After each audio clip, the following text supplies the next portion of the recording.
อยู่ว่าน้องเป็นเมียน้อยเขา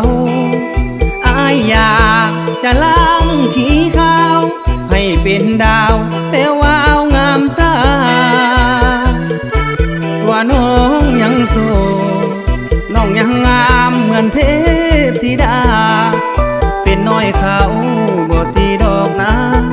จงถอดใจมาอายสิเลิงเอา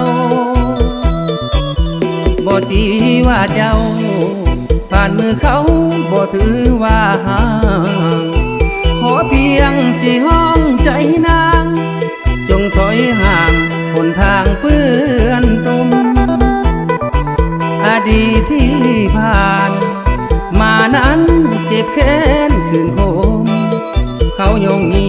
หัวใจให้ละทมออกสู่สังคมบ่ได้ผ่านมา